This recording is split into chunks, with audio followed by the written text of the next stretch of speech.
Got inside the SWAT and drug task force raid Tommy G reaction video. Let's get into it, see what it's hitting for. Copy that with 10 officer.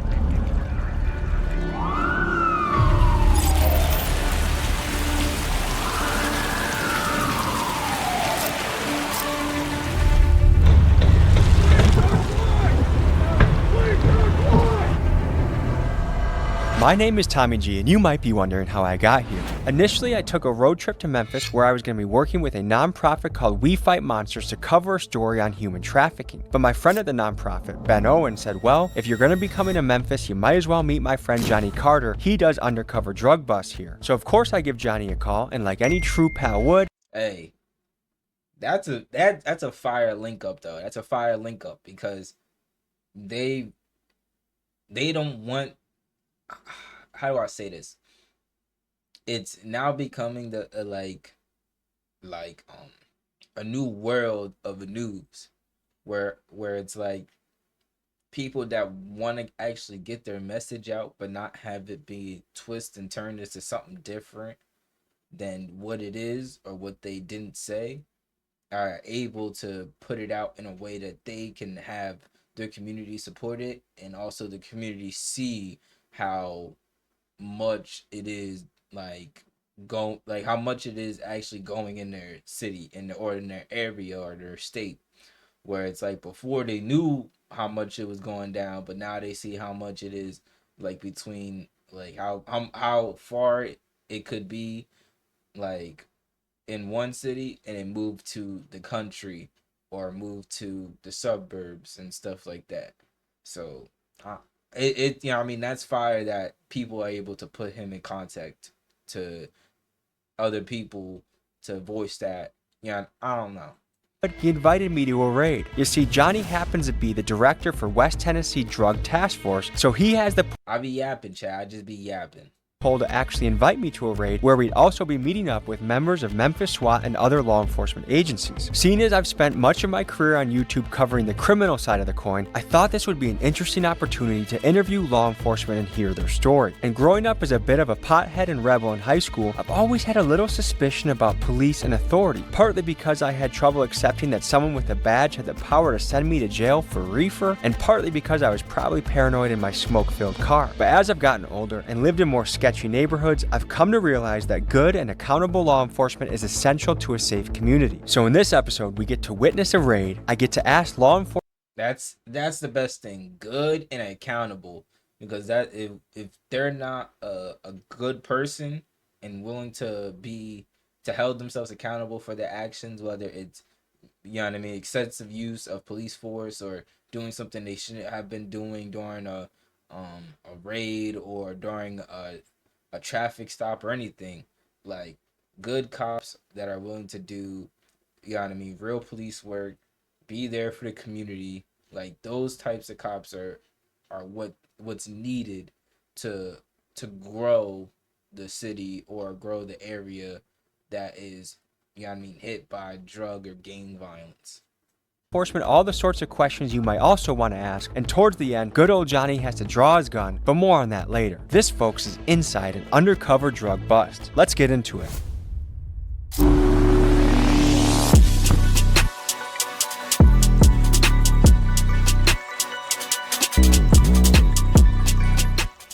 New merch at TommyGMcGee.com. Welcome to the underworld, folks. Honeys, Honey G.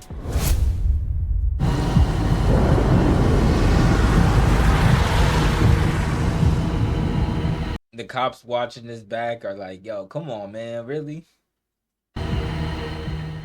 6 a.m. in Memphis, Tennessee.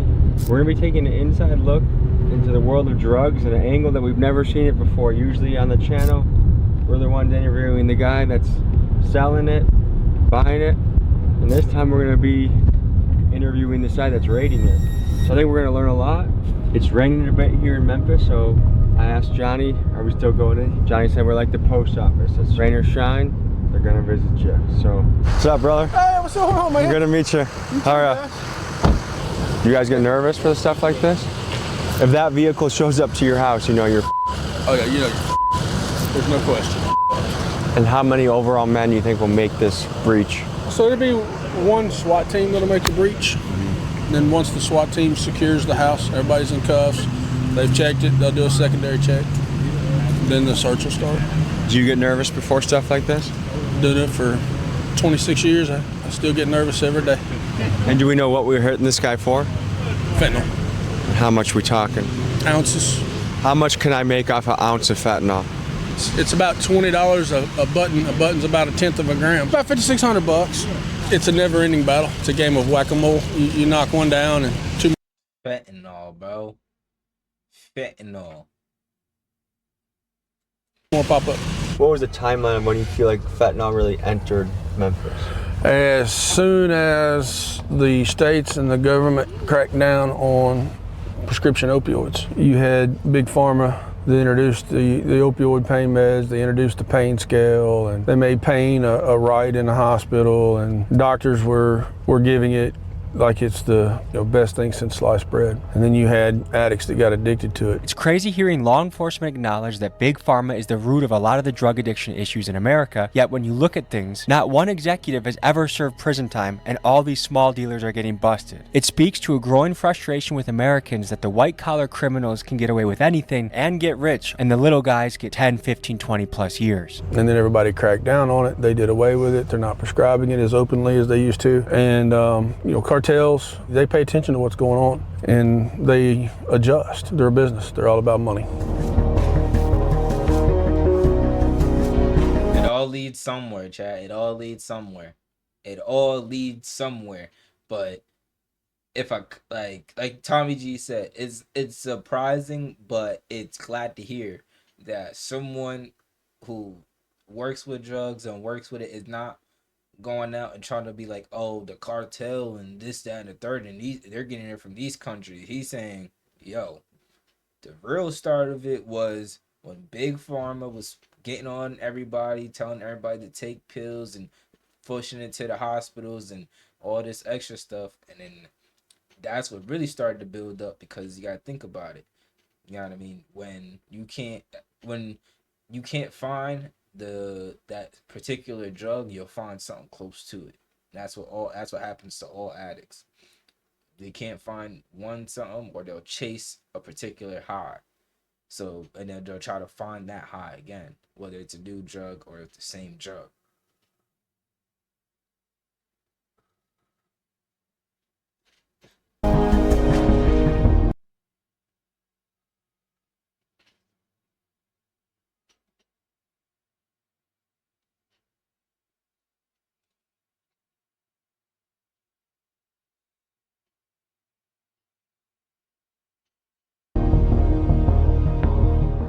So right now we're traveling in a convoy. Oh yeah. Around how many men would you guess are going to be on this operation? Oh geez, 30. So what we'll do is they'll go in and secure. They'll do their initial entry, the initial search. They'll get everybody that's out in the open secured in handcuffs, and then they'll do a secondary search for anybody that might be hiding, and then we will start the search. Before we see this raid, I wanted to get the scoop from someone who's been raided a few different times. This is Fila. He was a big Memphis drug dealer and OG back in the day, and this is his story.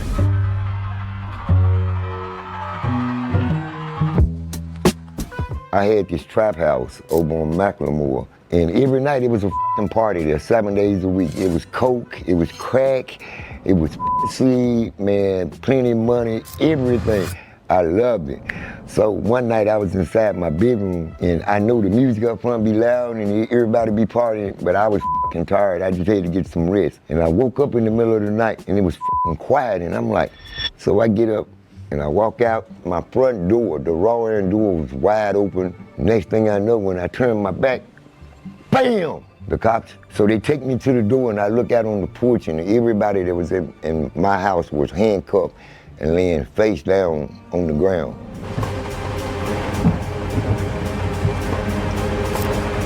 I'm not gonna lie, OG, you should probably just get rid of that one tooth.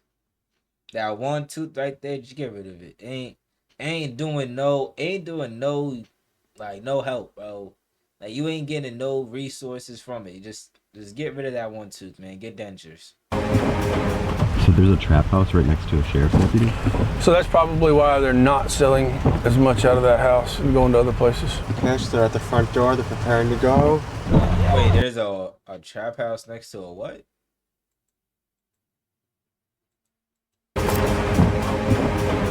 So there's a trap house right next to a sheriff's deputy? So that's probably A what? A sheriff's PD? Is that what he said? There's a trap house right next to a sheriff's PD. Handcuffed and laying face down on the ground.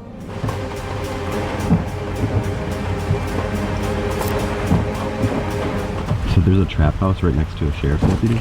So that's probably why they're not. Oh, a trap house right next to a sheriff's That is crazy.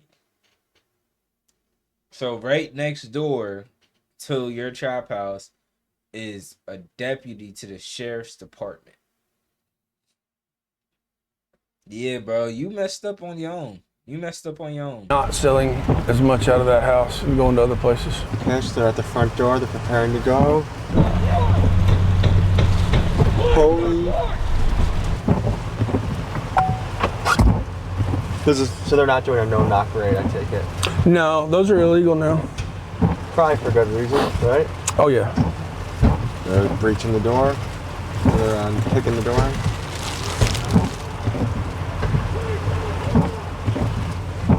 But I'm glad no-knock warrants are illegal. I'm glad they're illegal. Alright. I personally, like, whether or not what crime they committed, you know what I mean? It very, like, if no, like, it could be, because there's too many people that have gotten, you know what I mean, harmed, charged, arrested, whatever, like, because of the fact that the cops got the wrong address, they kicked the wrong door, it was the neighbor's door, the one across the street, or it's the wrong apartment, whatever. So I'm personally glad that it's you know what I mean, that law of no knock warrants has been taken out. That they at least have to announce themselves coming before entering and coming into said home.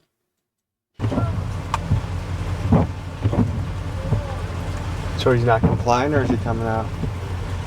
So I really don't know at this point. If there was going to be a shootout today, this is the moment when it would happen. For a tense minute, there was a standoff in which all guns were aimed at the house. Thankfully, the suspects decided to surrender peacefully, and after that, the SWAT team conducted their search. So this is actually a female that's our main target.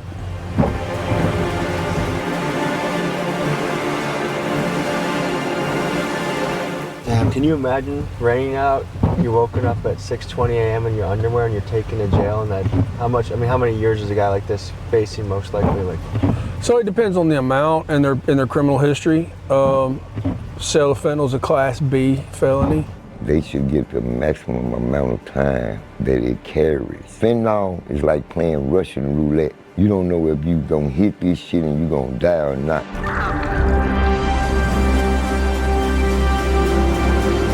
I wonder when, like, if fentanyl was like a thing back in like the 70s and, like, you know what I mean? Like when it first started, like when drugs first started hitting the streets. I wonder if there was like, if all right, maybe let me shut up.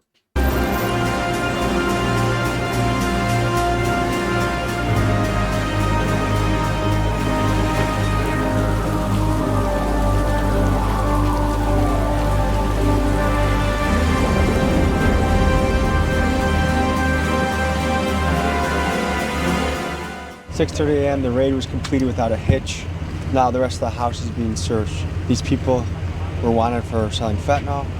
I guess we've been doing this job covering the underworld long enough that I can say I've never met anyone that I would consider evil. I meet people that make really bad decisions. But you gotta draw a line in the sand, like, is someone that sells a large quantity of fentanyl, are they evil or just a good person making bad choices? Like, what level of sympathy or grace do you give to somebody like that? It's easy from an outsider, like, oh, the guy just selling drugs to pay his rent. Like, I don't think it's right, but I get it. Okay, that's one level. Another is, she just sold a dose that killed my brother. Like, now it's personal. Like, how many bodies are attached to this fentanyl game? And then, you know, when everything is said and done, how much of this just has to do with poverty and rough situations? We were at a Texas prison recently, and not one of those guys came from an upper middle class home. with 2 parents in the household. Like, show of hands, who would say they grew up in poverty? Show of hands, how many of you had your father in your life growing up as a kid? How many of you didn't? Certainly the job of a drug dealer has been popularized, has been glamorized in hip hop and rap. Like the hustler is the guy that people look up to in a community. And is that because rap made it cool, or because depending on what area you're from, that might be the one guy with some sort of resources? I don't know. If I'm treating everyone like I'm an older brother and I could give them advice, I don't think I would tell them to do anything that can result in years behind bars. What amount of money is worth time in prison? Like, even if someone said, I'll give you $1 million, but you gotta go away for 10 years. No, I wouldn't take $1 million for 1 year. Some of the law enforcement we spoke to were operating undercover, and for this reason, we had to blur their face for their interviews.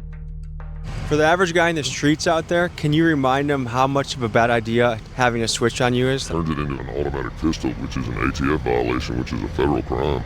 You know, and once we do our job, what the actual prosecutors do with it is kind of up to them. The other big problem we're seeing right now, man, is that, man, we're grabbing these dudes and putting them in jail for serious violent crimes, and they're getting out, you know, in a day or two. Like murder? Murder. It's all in the news right now in Memphis, man. They're released, they're RORing guys on first-degree murder charges. What? Yeah, oh yeah, it's in the news. I mean, because it's innocent till proven guilty, or like what's the rationale for that? Their rationale, I think, is that they're like, well, you know, you're innocent until proven guilty, and then they're like, well, this person they arrested doesn't have a job, and they live at home with their mother, or whatever. And I understand a little bit of that. I can empathize a little bit, but when it's a violent felony, bro, and the other thing is, you're right, it is innocent to proven guilty, but law enforcement, I've been doing this for 18 years, man, and law enforcement, in my opinion, we don't put charges like aggravated assault, aggravated robbery, murder. We don't put those charges on people just with a little bit of evidence to make it probable, right? Probable cause. We don't do it. It is hard evidence, man, because I don't want to, even if we have doubt, we're not going to arrest somebody on a charge like that unless we're firmly convinced that they committed that crime. The repercussions of even just being charged and arrested, and maybe even being released later and found that you're innocent of it, like that can follow somebody for the rest of their life. Right now, the people I'm most afraid of are typically. That's a good cop though. Like, that's a good cop because he understands that, you know what I mean, once they get out, it's almost, you know what I mean, open season. It's almost hunting season, right? Once they get out, they feel like, oh, I can just go do it again. Especially to these young kids now. Like, you know what I mean? A 16-year-old, 17-year-old, 18-year-old, 19-year-old. You know what I mean? They do a crime, whether it's murder, robbery, assault, and they get out a day or two later, whether it's on house arrest or just until they, you know what I mean, come to their next court date. Just, you know what I mean? Because they are considered not flight risk because they never traveled anywhere. You know, it's, what do you do as law enforcement? You know what I mean? Because you can't keep tabs on every single person that's, you know what I mean, being released, because there's probably 50 of them being released in a day. And then you also got to think about the people that did actual time coming back home, and then you got to watch them too. The people that are on probation, you know what I mean, people that are on house arrest. Like, you got to, it's just, what do you do as law enforcement where you put not the time but the energy into trying to protect the community from people that are, you know what I mean, doing crimes, and they get released back in 2 days. You know what I mean? Like he said, he understands if someone, you know what I mean, commits a crime, but, you know what I mean, they got their mom, or they're you know what I mean, they're the only person at home taking care of their kid, or things of that nature, that he understands that. He gets that, you know what I mean? Of course, you know what I mean, go home, put them on house arrest or anything like that, you know what I mean, to make sure that, you know what I mean, they're following the rules and regulations behind being at home. But for them to go in on a murder case with hard evidence, or, you know what I mean, like, it's insane that for them to come out in a day or two, especially when, like, that's not even enough time. That's not even enough time for anybody to grieve a dead relative of any sort. You know what I mean? So he's It's a good cop, bro. It's a good cops. I'd like to see good cops. Typically like the 15-year-olds. This is Steve Mulroy, the district attorney of Shelby County. He and his team of 110 prosecutors set the tone for how crime is fought in Memphis, the most dangerous city in America. Some in the city praise him for things like increasing funding for the homeless and ending the illegal practice of 48-hour holds of suspects without probable cause. But others, including some of the cops we spoke to, thought he was soft on crime and deserved blame for some of the lawlessness in the city. This is what he had to say. Let's dive more into the juveniles, because what I've noticed in traveling the country and being in some of the craziest areas is it's the younger kids, 13, 14, 15-year-old kids that you sometimes have to be the most afraid of. How do you curb them, but also not just give them a free pass to get out tomorrow and do it again? There are two particular types of crimes here in Shelby County that we're really concerned about with under 18 crime. One is car break-ins and the other is car thefts. One of the things we're doing to address that problem is we've set up in our office something called the CARS unit in our juvenile court team. And the idea is that the goal is to try to intervene early on where these under 18, but these kids are committing a nonviolent car break-in or a nonviolent car theft. We're trying to intervene before they graduate on to more serious crimes. By the time they come to us, they're already down the wrong path. Right? What we really want to do is intervene more upstream, earlier in their lives, where it can be more effective. The people that are doing the killing, especially the young guys, like what is the psychological profile that it seems like there's been such a loss of value in life? Mm-hmm. What is that?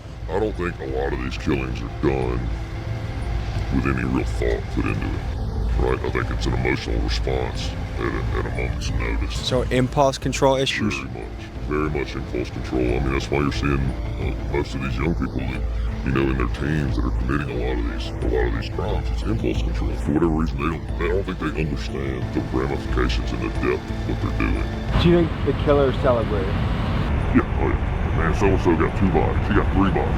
You know, whatever. You know, that's how they look at it. It just continues, man. So for someone that says, like, wow, man, people are in tough situations, poverty. Bullshit, you're making excuses, man, because you can say it's because they come from, you know, an environment that doesn't give them chances. That's bullshit, man. I don't want to hear that.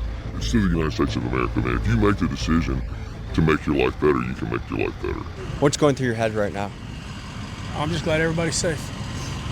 We're safe, the bad guys are safe, nobody got hurt, so that's a good day. And then, of course, we found what we were looking for, so that's an even better day. Were there any weapons found?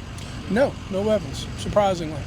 How often do you find a switch when it comes to a fentanyl bust? Switches are all over. The external switches, now they've got internal switches too, which are harder to you have to break the gun down to find it. Over the course of your career, how many raids, busts do you think you've gone on? Oh, Jesus. Well over 1,000. I've been in law enforcement 26 years, full-time dope and gangs for 21 years. I do anywhere from 1 to 6 a week. So that's a lot of math this early in the morning. Does it feel like you have a wild job? It used to. It's kind of become the norm for me now. I mean, I still love it. It's still exciting. And it's still a community service.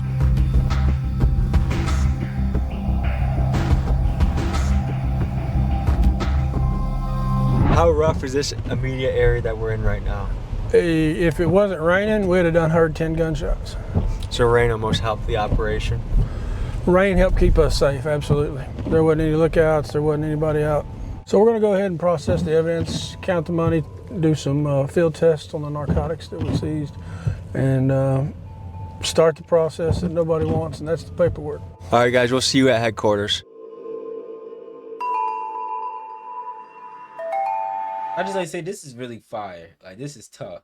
Like, really get the ins and out and understand, you know what I mean? Just really understanding everything. Like, shout out to Tommy G, bro. You've been doing this for 26 years. How have the last handful of years been different? Or what have you noticed about these last handful of years?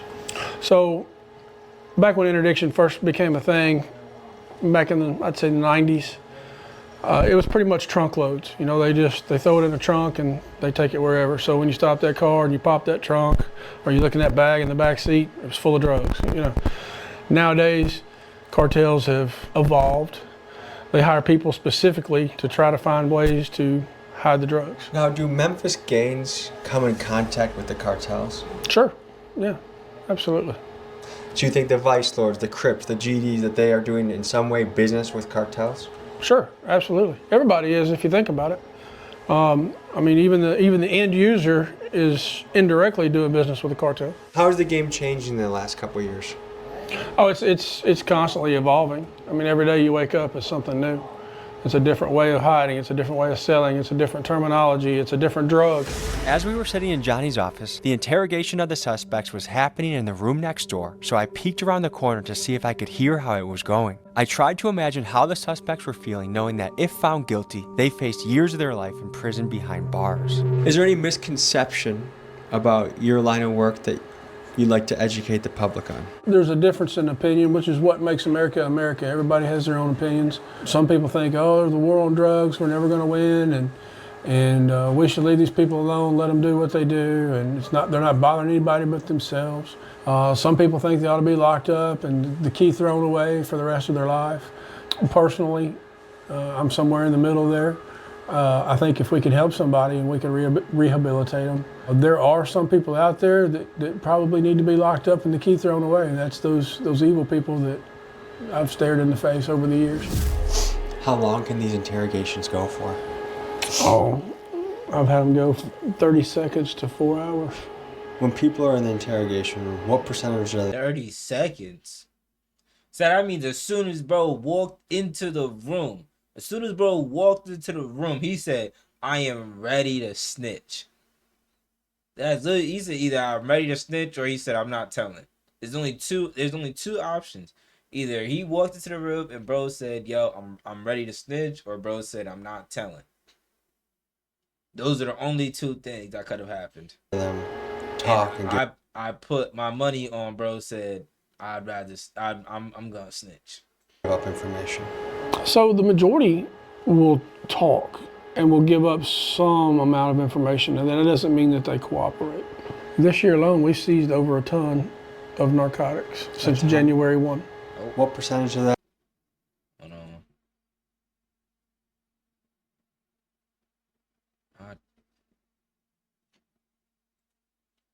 That is non-weed tonnage. Oh, the majority of it's weed. Do you ever feel like when you bust a house for weed, or you're like, come on, that's weed? Yes and no. The majority of that came off the interdiction unit, off the interstate. It was coming out of California or Colorado, places like that, coming across. Oklahoma. Oklahoma's a big one now. You were speaking earlier about the Chinese marijuana industry. Chinese event in illegal weed? And that's Oklahoma's ground zero for that. This person here is trying to make the decisions that would determine how many years... Bro, what? Nah, that's crazy. years of their life will be spent behind bars. Let's tell you more about that process. Let's talk about the odds these suspects are facing. If the feds were involved in the raid, the conviction rate in fed cases is over 95%. If it's just the county involved, their chances are decently better in fighting the charge. However, one thing worth noting is that most of these cases never make it to court. The vast majority result in plea deals. And due to the heavy caseload many courts face, plea deals with reduced sentences are often offered to promote cooperation and accelerate the legal process. Another tactic those charged can expect is an attempt by law enforcement to turn them into confidential informants in exchange for a heavily reduced sentence. If they give away key evidence, this information can be used to obtain a warrant to raid the next dealer in the chain. The flip side of this, of course, is the extreme danger of being found out to be a snitch. All right, we're gonna walk over here. We're gonna start going through all the evidence that we recovered from the house. We'll do some field tests. We gotta count the money and go through everything. What is the true economic opportunity of doing this? Someone running a dope house, what type of money are they making monthly? Roughly, I'm guessing $15,000. And due to civil forfeiture laws, is that money now your squad's? So to speak. There's a whole lot of paperwork and a whole lot of hearings that go along with that. We can't just take your money. We can't just say, oh, it's drug money, let's take. I ain't even gonna lie, $15,000 is not accurate. There's some trap houses that probably do $15,000 a week, maybe even a day. Civil forfeiture is the highly controversial practice in which law enforcement can seize the property of someone suspected of a crime. But the thing is, the suspect doesn't even need to be officially charged with the crime for the property to be taken. The most commonly seized assets include cars, cash, guns, and in some cases even the house of the suspect. Once approved by the courts, the police are then allowed to keep or sell these assets, and many agencies, including Johnny's, fund themselves through this method. And to give perspective of how much this happens, the federal government has pocketed nearly $69 billion through civil forfeiture in the last 20 years. I'm telling y'all, bro. Y'all think the cops is really out here burning drug money? Come on now. Come on, let's just be. Y'all really think they out here burning drug money? Come on now. These niggas been taking, bro. These niggas been taking money since my grandma was a kid, bro. Yo. Proponents of this practice maintain that this is a way to keep criminal organizations from getting too powerful by hampering their resources, while opponents of civil forfeiture think this is essentially allowing law enforcement to commit legalized theft and is therefore a major violation of civil rights. Here's my lawyer's take on the subject. One, the police can come in and take things that they don't know where they came from. Are they fruits of crime? Were they bought with illicit proceeds, or are they merely someone's actual stuff and cash? And there's been terrible instances where, imagine, the kid is selling marijuana out of his bedroom, small amounts, but the government will come after the parents and go after their car or even their house in some circumstances and say, well, it was used in maintaining a drug place, and so we're going to seize that asset. We see this a lot with people who don't trust banks. Imagine someone who's just trying to gather a bunch of money and go do something, buy a piece of property, buy a car, maybe save for their own house or their kids' college education. So they're squirreling away money, under their mattress essentially. And the police come in for some related or unrelated reason, and they grab all that money. What's that average citizen going to do against all the government agents and all their lawyers and all the bureaucracy that's built up to take those assets? I'm curious to hear in the comments what your take on civil forfeiture is. In your professional opinion, what is the quality of the herb, the marijuana that we have on the table right now? Probably pretty good. Smells more like medicinal. Could I offer my professional opinion? Sure.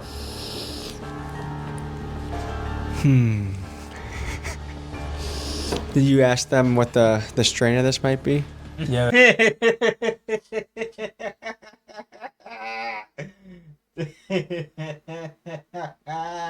didn't know.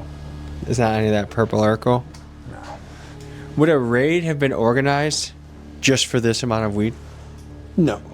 It would have taken pounds and pounds for us to have even thought about it. Tell me about the fake Perk 30s that's been coming up in the streets. Oh God, they're everywhere. They're everywhere, and they're so easy to tell. Real Perk 30s are not as plentiful as the fake Perk 30s that are coming out. So we'll double count all this, but these are in $1,000 stacks. So if they're all correct, that's 2, 3, 4, 5. Just this one stack right here is going to be $8 grand. Shay, on that tablet right there, 5,000 from the third drawer, room 3.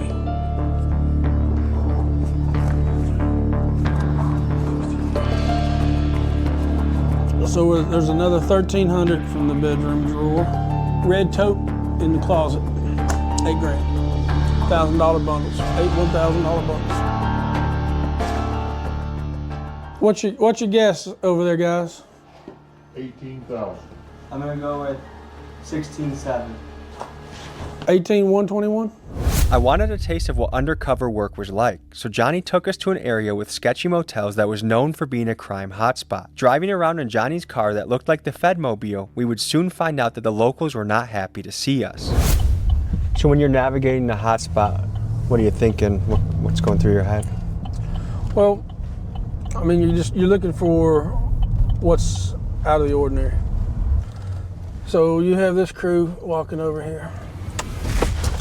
Something looks like it's happening. Something's going on.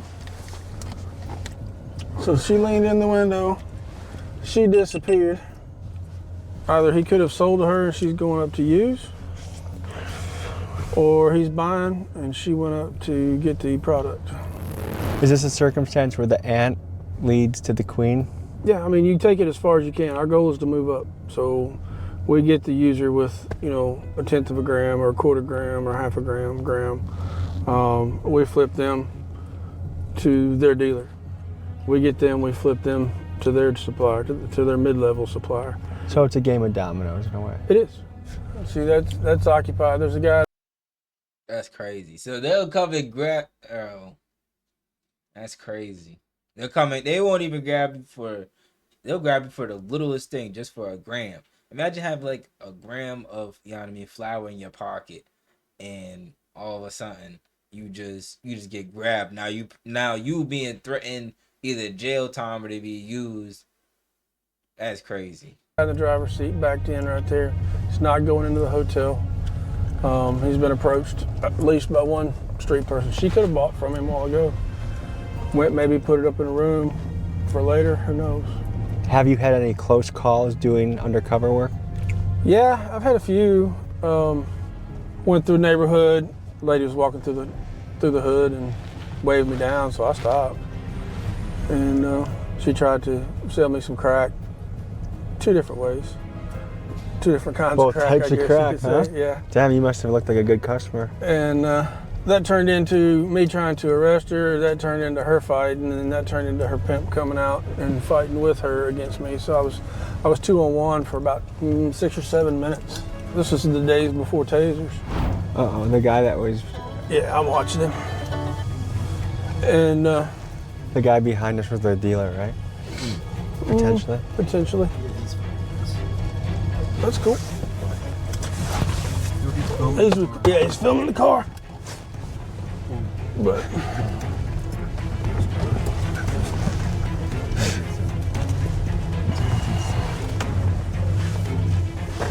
this sketchy potential criminal reverse Uno'd us. You see, instead of Johnny pursuing him, he began pursuing us in an aggressive manner. Folks, in the shadowy underworld, the laws of the jungle apply, and territory can be fought over fiercely, and apparently we were not welcome here. Oh, he's speeding up. oh, he'll be fine. He's trying to get up on the director of drug task force car. Yeah. Let's see if he follows me in here. If he does, yeah, I didn't think he was. You gonna call the boys on him? No, I was fixing to stop him. Is he still sitting there? Oh yeah, he's moving on now. Yeah, I was a little concerned about getting boxed in. That's why. That's the kind of stuff right there. I mean, that's in every neighborhood. Like you come into a neighborhood, you're not known in that neighborhood. You're not welcome in that neighborhood. They're going to be coming up on you. They're going to stop you. They're going to want to know what you're doing there, and that's the part of the undercover risk.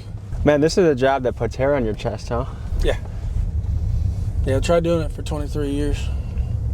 Absolute pleasure. Yep. Thank My you, man. pleasure. Thank you. Folks, stay in school. Don't do drugs. Nah, imagine if he wasn't a cop though. If he was just a normal human being trying to just drive through, whether it was drop on off Uber Eats or something. Except for the ones that he can't find. We'll see you guys next week. Peace. Miami gangster rappers, Japanese underworld leads. Wow. Yeah, Tommy's trying to up his game up, man. Tommy's trying to up his game up, Shout out to Tommy G, though. Always doing his thing, always grinding, always on the roll. Yeah. Hey, man, thank you for watching the video. If you like this video, man, like, comment, subscribe, and share a friend, share their girlfriend. Let's grow the community up. I'm going to put all my social down in the description down below. Sorry for my words, man. I appreciate y'all for watching the video. And let's check y'all out soon. Peace.